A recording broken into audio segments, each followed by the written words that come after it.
आज Doubtnut app download करें। Doubtnut पर अपने सभी गणित, रसायन विज्ञान, भौतिक विज्ञान और जीव विज्ञान के डाउट्स का करो सफाया।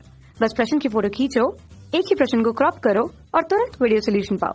अभी डाउनलोड करें। नमस्कार दोस्तों, आज का हमारा सवाल है उस समतल का सदिश समीकरण ज्ञात कीजिए जो बिंदुओं आई कैप माइनस के कैप और 3 आई कैप प्लस 2 जे कैप प्लस 2 के कैप से होकर गुजरता है तथा सदिश आई कैप माइनस 2 जे कैप प्लस 3 के कैप के समांतर है। तो आइए इस सवाल को हल करते हैं। तो हम जानते हैं कि समतल का समीकरण क्या होता है। जैसे मान लो ये हमारे पास एक समतल है, तो समतल का मानक रूप में समीकरण होता है हमारे पास ax प्लस बी वाई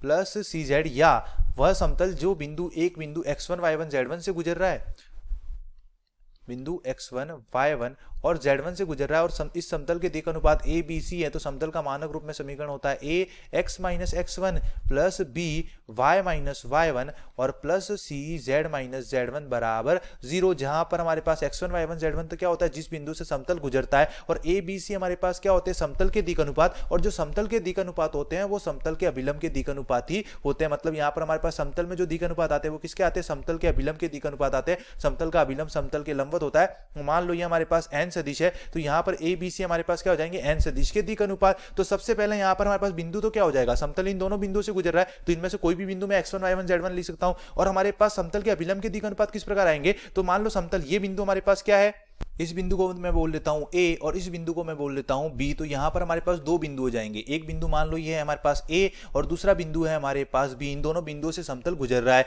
तो एक सदिश तो हमारे पास क्या हो जाएगा, AB सदिश। एक सदिश तो हमारे पास क्या हो जाएगा, AB सदिश। और दूसरा सदिश हमारे पास क्या आ जाएगा, समतल है वो इस सदिश के समांतर है। तो मान लो ये सदिश है हमारे पास कोई भी C सदिश, तो समतल इस सदिश के समांतर है। तो मान लो यहां पर हमारे पास C सदिश कुछ इस तरह आएगा। मान लो ये हमारे पास क्या है, C सदिश। इस सदिश के समतल हमारे पास क्या है, समांतर है। तो ये हमारे पास क्या है, C सदिश। तो जो समतल का अभिलंब होगा वो क्या हो जाएगा, ए सदिश और बी सदिश को मिलाने वाले सदिश जो आएगा हमारे पास ए बी सदिश, उसके भी लंबवत होगा क्योंकि ये समतल के अनुदिश होगा। और ये सदिश सी सदिश है वो समतल के समांतर है, तो जो अभिलंब है वो इस सदिश के भी लंबवत होगा। तो अगर मैं यहाँ पर ए बी सदिश क्रॉस सी सदिश निकालूं तो ये हमारे पास क्या आ जाएगा, समतल का अभिलंब सदिश। क्यों आ जाएगा, क्योंकि समतल का अभिलंब क्रॉस प्रोडक्ट हमारे पास क्या होता है, जो सदिश आता है वो इसके भी लंबवत होता है और इसके भी लंबवत होता है। और यहाँ पर भी समतल का अभिलंब इसके भी लंबवत है और इसके भी लंबवत है। अब सबसे पहले ए बी सदिश हमारे पास क्या आ जाएगा, ए बी सदिश निकालूंगा मैं बी सदिश माइनस ए सदिश, तो ए बी सदिश आ जाएगा हमारे पास, बी सदिश हमारे पास क्या है यहाँ पर 3 आई कैप प्लस 2 जे कैप प्लस 2 के कैप, और ए सदिश हमारे पास क्या है, आई कैप माइनस के कैप। तो बी सदिश माइनस ए सदिश निकालूंगा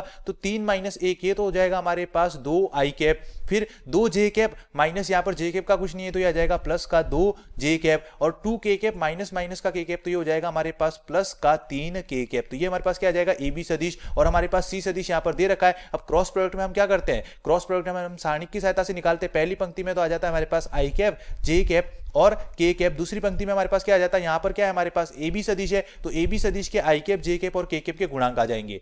यहाँ पर आ जाएगा हमारे पास ए बी सदिश के आई कैप जे कैप और के कैप के गुणांक तो ये आ जाएंगे 2 2 और 3। और तीसरा हमारे पास क्या है यहाँ पर सी सदिश, तो सी सदिश के गुणांक क्या हो जाएंगे 1 माइनस का 2 और 3। तो यहां से n सदिश हमारे पास समतल का अभिलंब सदिश क्या आ जाएगा, समतल का अभिलंब सदिश n सदिश बराबर आ जाएगा, पहली पंक्ति के सापेक्ष प्रसार करूंगा चिन्ह आ जाएंगे प्लस माइनस और प्लस, तो आई कैप के सापेक्ष प्रसार करूंगा तो आई कैप वाली पंक्ति और स्तंभ को छोड़ दूंगा, 2 into 3 6 minus 3 into minus 2 minus का 6 तो हो जाएगा प्लस का 6, माइनस जे कैप के सापेक्ष प्रसार करूंगा तो 3 इंटू 2 6 माइनस 3 और प्लस के कैप के सापेक्ष प्रसार करूंगा तो ये आ जाएगा हमारे पास 2 इंटू माइनस 2 माइनस का 4 माइनस 1 इंटू 2 कितना हो जाएगा 2। तो यहां से n सदिश क्या आ जाएगा, n सदिश आ जाएगा 6 प्लस 6 आ जाएगा 12 आई कैप, 6 माइनस 3 हो जाएगा हमारे पास माइनस का 3 जे कैप, और माइनस 4 माइनस 2 हो जाएगा हमारे पास माइनस का 6 के कैप। तो समतल के अभिलंब के जो दिक् अनुपात आ जाएंगे यहाँ से वो क्या आ जाएंगे, हमारे पास किसी भी रेखा का अगर किसी भी जैसे ए बी सदिश का समीकरण है हमारे पास 2 आई कैप 2 जे कैप और 3 के कैप, तो यहाँ पर इसके दिक् अनुपात हमारे पास क्या हो जाएंगे 2 2 और 3। तो यहाँ पर समतल के अभिलंब के दिक् अनुपात हमारे पास क्या हो जाएंगे 12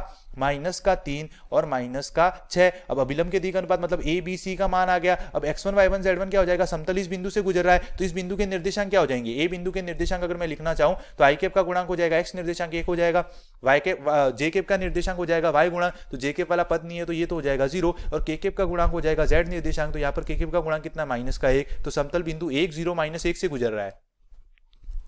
समतल बिंदु ए 1 0 माइनस 1 से गुजर रहा है, तो समतल का समीकरण क्या आ जाएगा, ए की जगह आ जाएगा 12, एक्स माइनस x1 की जगह आ जाएगा 1, तो ये आ जाएगा x माइनस 1, माइनस बी की जगह आ जाएगा हमारे पास 3, क्योंकि माइनस का 3 है, y माइनस y1 की जगह आ जाएगा 0, और प्लस z की जगह आ जाएगा हमारे पास माइनस का 6, और z माइनस z1 की जगह हमारे पास कितना आ जाएगा, माइनस 1, तो माइनस माइनस क्या हो जाएगा, प्लस का 1 बराबर 0। ये हमारे पास क्या आ जाएगा, समतल का समीकरण। अब मैं इसको सरल कर लूंगा तो ये आ जाएगा हमारे पास 12x माइनस का 3y माइनस का 6z, यहाँ पर आ जाएगा माइनस 12, यहाँ पर आ जाएगा हमारे पास माइनस का 6, माइनस 12 माइनस 6 माइनस 18 इधर जाएगा, तो बराबर हमारे पास कितना आ जाएगा 18। पूरी समीकरण में 3 का भाग दे दूंगा तो ये आ जाएगा हमारे पास 4x माइनस y माइनस का 2z बराबर 18/3 करूंगा तो कितना हो जाएगा हमारे पास 6। तो ये हमारे पास क्या आ जाएगा, समतल का समीकरण। धन्यवाद।